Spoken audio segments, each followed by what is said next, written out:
On.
People. Hi everybody. Happy Local Food Week. Welcome to my kitchen. My name is Andrea Buckett of Andrea Buckett Cooks, and we're just going to wait a few seconds for people to hop on here. But what I'd like to say is that I'm super excited to be here to share and celebrate Local Food Week with the community, and hopefully lots of people hop on to this cooking demo and we get to chat about local food, and I'll get to share this delicious recipe with you. So my name is Andrea Buckett. I'm a chef, I'm a food content creator and recipe developer, and as I said, I'm so excited to be here with you today. If you have any questions during this live feed, please feel free to ask them. I have someone on the other side of the camera, Cameron, who's my son, who's going to ask them. So say hello, give me, let me know that you're there. It's always nice to know that people are watching. Yep, Crystal says, I wish there was a taste feature. I know. Farm and Food Care say hi, Andrea. Hi. Hi. So we're celebrating Local Food Week. Really exciting to do so. Of course, we love to support our local producers and processors and farmers all year round, but this week especially we want to give them some extra love. So I want to make sure that I thank sponsors, Farm and Food Care, Agscape, and 6x16 making this video today possible. So we are making delicious strawberry and chocolate cookies. They're soft, they're chewy, they're chock full of local strawberries, which we love, and there's a little bit of chocolate, which is never a bad thing. And then we're going to turn them into delightful ice cream sandwiches using, of course, local dairy. And as we go, I'm going to pepper some information about local foods into this demo, and of course, ask questions as we go. So, any questions before we get started, Cameron? Nothing much. Mercedes says hi, Andrea. Eggscape says thanks for doing this cooking demonstration, Andrea. Oh, you're so welcome. I'm so excited to be here. Okay, so let's get started. So we are doing these strawberry and chocolate cookies, and off the top, let's talk strawberry, shall we? I'll bring those over here because strawberries, absolutely one of my favorite berries. And when I was a kid, it used to be that you had to wait for the peak months of June and July to enjoy field berries. Now we know that farmers have varieties that are fruiting well into the fall, and so we have these beautiful berries, but we also have delicious greenhouse berries that are available all year round, and they are so delicious. If you haven't given greenhouse berries a try, you definitely should. All year round, you can open up that package, and the fragrance of fresh berries, it's intoxicating. There's nothing like it. So I suggest that, of course we get excited when those peak months of June and July come around for the field berries, but you can absolutely enjoy strawberries all year round from our greenhouse sources. Okay, so let's get started. We have to start, as any good cookie batter starts with, is a half a cup of butter. And I love butter, makes everything creamy and delicious. For our sugars, we are going to add 1/3 of a cup of white granulated sugar. And all these recipes will be available at the farmandfood.org website. So, if you don't get the full recipe right now while you're watching, be sure to go check out the website for the full recipe after the live. Then we are going to go in with 1/3 of a cup of brown sugar. So I'll just show you how we measure brown sugar. You want to make sure that you pack that brown sugar really well into the measuring cup, and this is a dry measure, so that's a measure that you use to measure flour and sugars and things like that. It's not a wet measure, which is more of the cup style, the glass style. But when the brown sugar comes out, it should look like that. It should look like a sandcastle, and that's how you know you have enough brown sugar. So you have to pack it. Okay, so I'm going to just go ahead. Now you can do this with a spoon, but I'm just going to use my handy dandy hand mixer here to get that butter and sugar all creamed together beautifully. This is something you can get the kids involved in too. It's always great to get the kids in the kitchen, especially right now since we're all at home. You know, taking time out of your day to do an activity like cooking really does help them learn all sorts of amazing things. It helps them learn about where their food comes from, of course, and it teaches math and literacy skills, so we love that. So here we go. I'm just going to get this on high here. I'm just going to cream this all up. We also have the oven preheated to 375 degrees. So that was the first thing we did, 375 degrees. So let's get going with our dry ingredients. So you always tend to mix your dry ingredients separately from your wet ingredients. And I just want to make sure I'm not missing anything, because when you're doing a live video, it's sometimes easy to miss an ingredient. So flour, we're going to go in with flour, and we know that we produce some amazing wheat here in Ontario as well as Canada, and we export a ton of it. A lot of it gets exported and then sent back to the country in things like delicious pasta, but bar none, Canada produces, in Ontario specifically, some delicious, delicious wheat. So we have 1 1/3 cups of all-purpose flour in there. So we're going to put in some cornstarch. So cornstarch might seem like an odd ingredient to put into a cookie, but what cornstarch does is it helps to sort of make it a softer cookie, and that's a great addition to this here. We're going to put a little bit of baking soda in there. Again, just a little bit of a leavener. Perfect. So I want to make sure we have our all-purpose flour, cornstarch, baking soda, and we're just going to give that a quick little whisk just to incorporate all those delicious dry ingredients in there. And then we're going to hop back to our wet ingredients over here. How's everyone doing out there? Are you enjoying Local Food Week? Great. Hilda says hi. Nicole Buckett's watching. Mary McLeod, hi. Hi. Okay, Hi, so Andrea from Florida. Carol Robotham is watching. Hi, Carol. Hi, everyone. Thanks for hopping on here today to help us celebrate Local Food Week.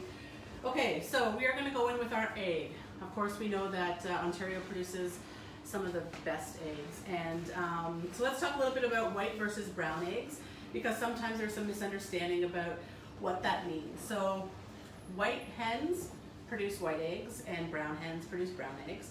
There's no nutritional difference in terms of the egg, but an interesting fact is that brown hens tend to eat more food than the white hens, so you will see that reflected in the price. So often you'll see that brown eggs are a little bit pricier because it costs more to feed them. But it's a preference, white or brown, they're both a good choice.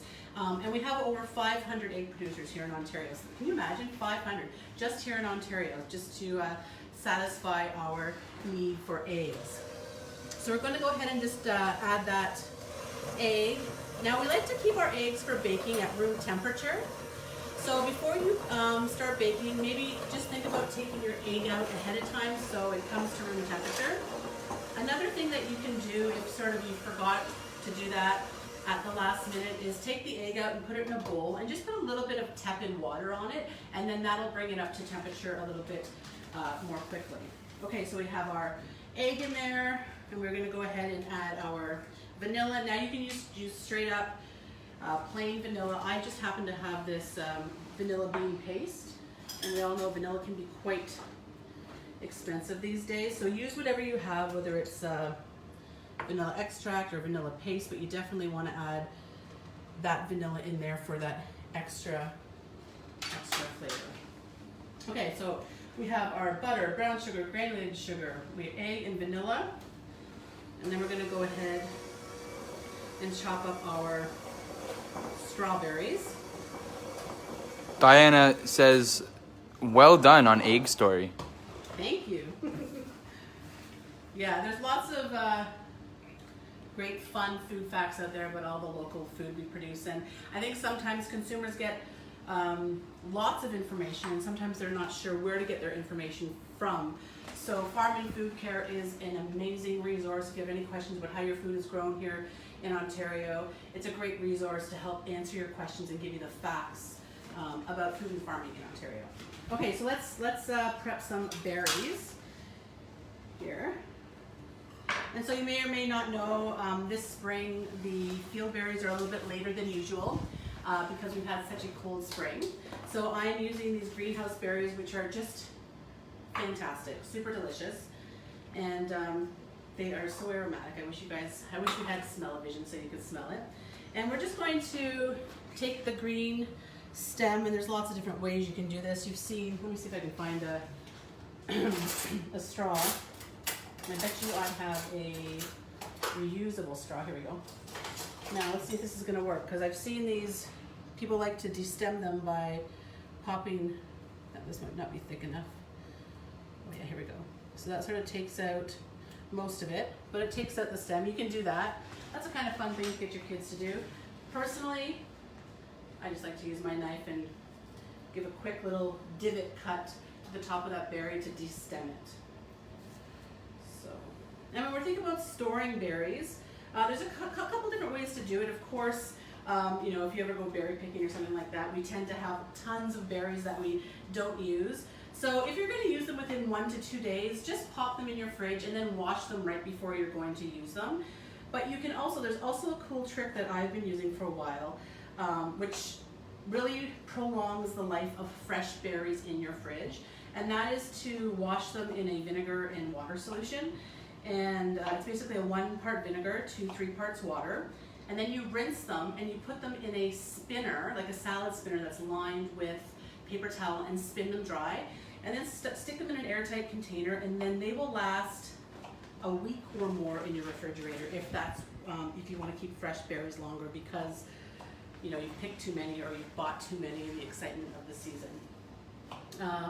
And of course you can freeze them. So destem them, put them on a baking sheet, and pop them in the freezer. And when they're frozen, you can put them into a Ziploc container. Okay, so we're just for these cookies. I want to dice these berries, so I want to show you how to do that. So if you can come a little bit closer there with the camera. Let me just finish this one and I'll start again. So what I like to do to dice them is just to cut them in 2 or 3 length pieces. And then this one's pretty small, so I'm just going to cut it right down the center again, and then dice it up fairly fine. I don't want these pieces to be too huge, because what happens, because the fruit is really fresh and has a lot of moisture in it, the cookies might tend to fall apart if your pieces are too big. Any questions? Yes? Mercedes says, could you use a fruit other than strawberries for this recipe? You could certainly use other fruits. Any berries would work here, like blueberries, raspberries, but that's probably about it. I would stick with strawberries for this recipe, especially for this one, because this is how it was tested, and sometimes different fruit will act differently in recipes, but I think berries in general would be a good option. All right, so we need 3/4 cup of minced berries here. Now, I'm just gonna put these over here. Those will be for me to eat later. How's it going over there? Any questions? That was the last question from Mercedes. Excellent. Okay. The other thing we have to get ready is chocolate. So this calls for 100 grams of milk chocolate. If you love dark chocolate, by all means, you can substitute that. This bar happens to be a 100-gram bar, which is perfect. And what I like to do before I open it up, because you have to chop it, is just to wrap it on the counter. So just a quick wrap, and that'll start the chocolate breaking up into pieces. So you'll probably still have to chop it a bit, but that gets everything started. Okay, so we have all our ingredients here. We are going to add our dry ingredients right into those wet ingredients. You can use a wooden spoon for this, but using a hand mixer is helpful. So I'm just gonna clear some of this stuff away to make room for everything else. Here we go. And let's just give that a quick mix. You don't want to overmix these here. Just until everything starts coming together. Vicky has a question. She Sure. says, can we use chocolate chips instead? Yeah, you can absolutely use chocolate chips. So chocolate chips are great, and we love chocolate chips in baking because they hold their shape. You can bake with them and they'll melt a little bit, but ideally they hold their shape. Things like a chocolate bar, what happens is it will hold its shape, but it tends to melt a little bit more into the cookie, so you get a better sort of distribution of a little bit of melty bits along with some of those chunks. But without a doubt, you can absolutely use chocolate chips. All right, let's just tap these off. So this recipe makes about 20 cookies, so that'll give you 10 ice cream sandwiches. And I'm going to suggest you make a double batch. They also freeze beautifully. I know that because I made some ahead of time last week to try out the recipe, and then I froze them, and that's what we're going to use today to show you how to make those ice cream sandwiches. Perfect. Okay, so I am going to just grab my spatula. I'm going to add the berries, but before I do, let's open up. So that's 3/4 cup of chopped strawberries, and then let's just open up this chocolate bar and see where we are in terms of. So Stowe says these cookies sound delicious. Dorothy says looks yummy. Yes, I wish you could all have one. I wish I could send one out to you guys. So this didn't quite break up the way I like to, but I'm just going to pop this out into that, and I'm going to grab my knife and just cut it right on the. You could break it up with your hands too. Like, I mean, you could just break it up, but I'm going to just go in with my big old chef's knife and make quick work of it. Let's just put this out here. You could put this on a cutting board too, but there's, I don't know about you guys, but when you cook with chocolate, it just gets everywhere. Perfect, almost there. So you don't want this too big.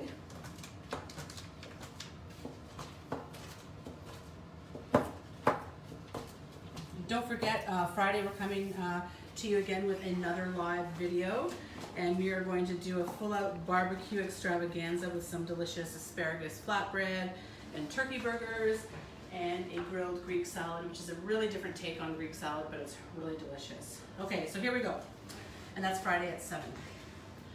Let's just dump that chocolate right in there. And we're just gonna fold that in. So it's all combined. You can see how thick the batter is. Oh my gosh. I mean, this is delicious, right? If my home economists weren't watching, I would just dig in there and have some delicious, what's this called? Cookie dough right away. But we'll wait till it gets baked. Eggscape has a question. Yes. What percentage of cocoa is in this chocolate? Yeah, so this one is a milk chocolate. So a dark chocolate is considered 70% and over.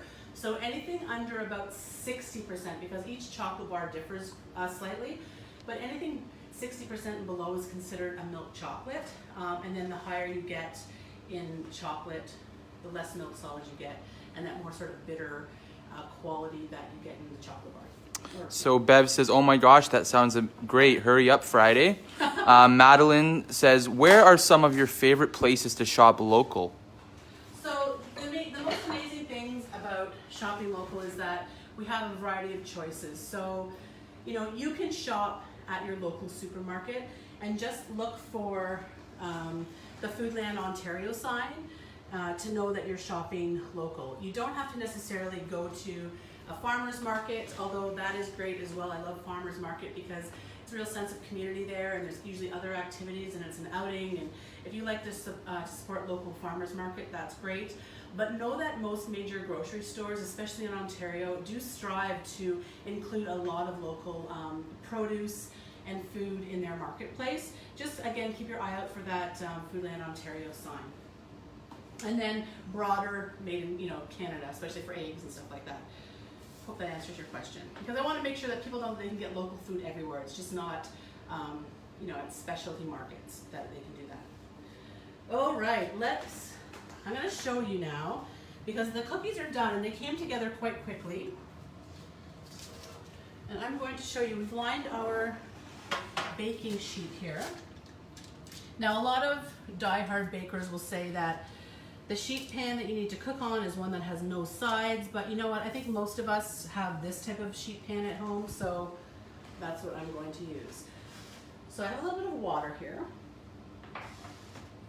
And I'm just gonna go, now this is my favorite thing for portioning out cookies or muffins. Obviously it's great for ice cream as well, but I love it for portioning out things like this, because I'm just going to go in and grab some and then pop it right down there. And you get the perfect amount in every scoop. These are the perfect size for ice cream sandwiches, and that's not to say you are not going to want to eat 2 ice cream sandwiches, but they're a nice sized cookie. Beautiful. And then we're going to go back in, we're going to wet our hands a little bit, and we are going to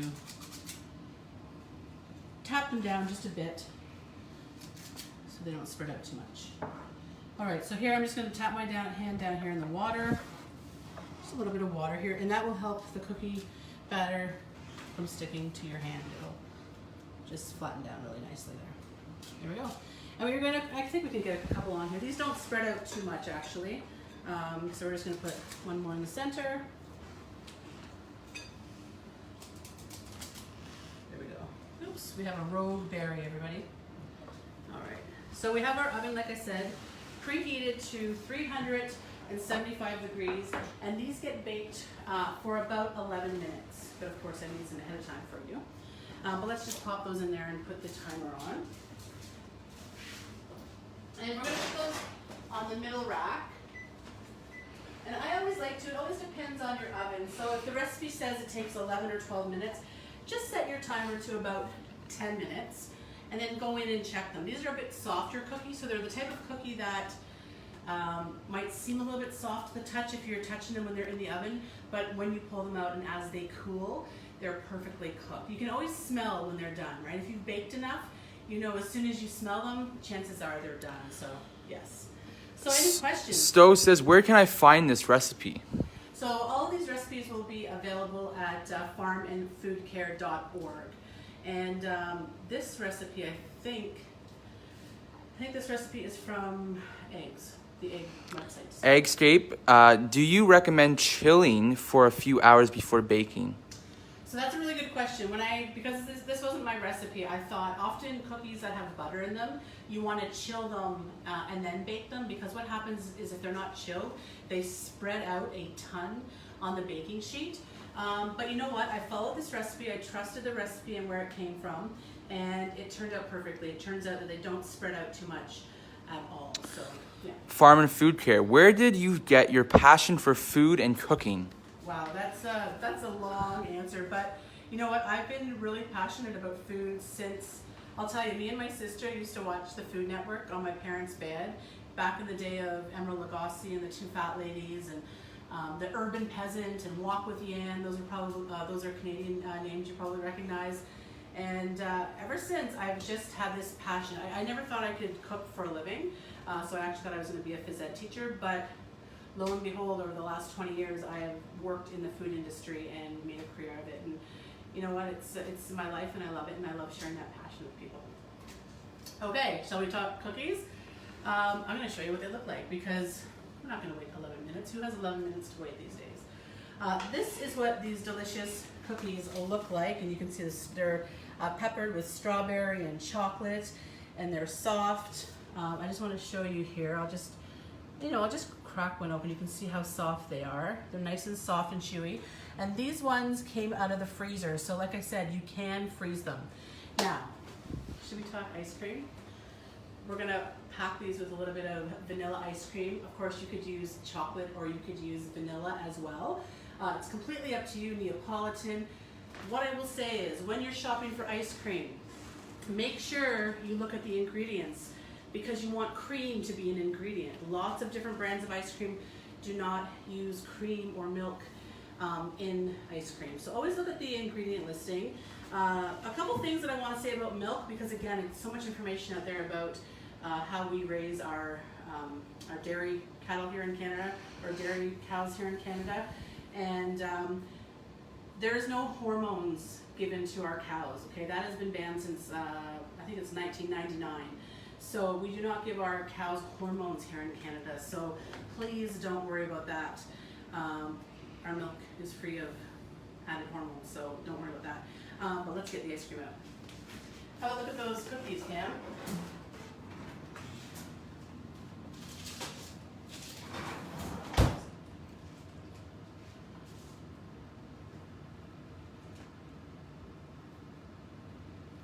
Okay, here we go. All right, this looks funny. This is our ice cream.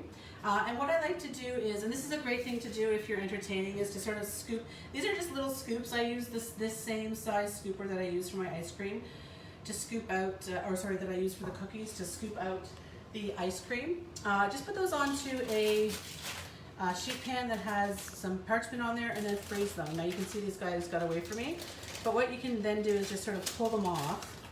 And you could actually just pop these into a Ziploc bag as well. So the next time you have a craving for ice cream sandwiches, you can grab some cookies. This can all be in the freezer, guys. You can do this ahead of time. Yes? Diane says, your cornstarch tip was new to me. Can you use that in other cookie recipes to keep them soft? I would say 100% yes. But baking, as you know, and this is a hard one to answer because baking is definitely a science. And so hopefully when people create and develop recipes, they do so because they want a certain outcome. So what happens is if you introduce a new ingredient to a baking recipe, you might not get the same outcome, or it might change the flavor, but it's cooking. I always also encourage people to get in the kitchen and just try it. So if you have a favorite recipe that is too crispy for you, like a cookie that's too crispy for you, just try adding maybe a teaspoon and a half of cornstarch and see if that helps. They're not going to be ruined. You're still going to eat them, let's face it. All right, shall we make some ice cream sandwiches? Let's do this. This will be for my filming crew afterwards. Okay, so we are going to take 2 cookies, and let's take this guy here. See, that's the perfect size here. And another one. And then you're going to want to sandwich them together. This is hard work, guys. Sandwich them together firmly, press firmly. Now you could also get some jimmies. Do you know what jimmies are? They're little like sprinkles, the long sprinkles, or sprinkles, and you could pepper them with sprinkles. You can also wrap them right now and then store them in the freezer just like this. But come on, I'm gonna make another one because I've got 2 hungry boys who I know are dying to try these. There's another one. Let's do another one. I hope this was fun, guys. I hope you had fun watching this food demo and chatting about Ontario strawberries and dairy and eggs and wheat and all the delicious things that we produce here. I think I should try this. Is it rude of me to eat in front of you? Strawberries and cream. It's like a match made in heaven. They're BFFs. Super delicious. So that is our live demo for today. If you want these recipes, head on over to farmandfoodcare.org to get them. Don't forget to tune in Friday night. We are doing a grilled asparagus flatbread with a ricotta lemon cheese spread. We are doing apple and cheddar turkey burgers, which are to die for. And we are doing a grilled Greek vegetables topped off with a tomato vinaigrette and feta cheese, of course. And it's going to be delicious. It's going to be a lot of recipes. It's going to be a lot of fun. Please join in. If you have any questions, even after this live broadcast, please feel free to ask them down below, and I'll pop on and answer all of your questions. That's all for today. Happy Local Food Week, everybody, and we will see you on Friday at 7.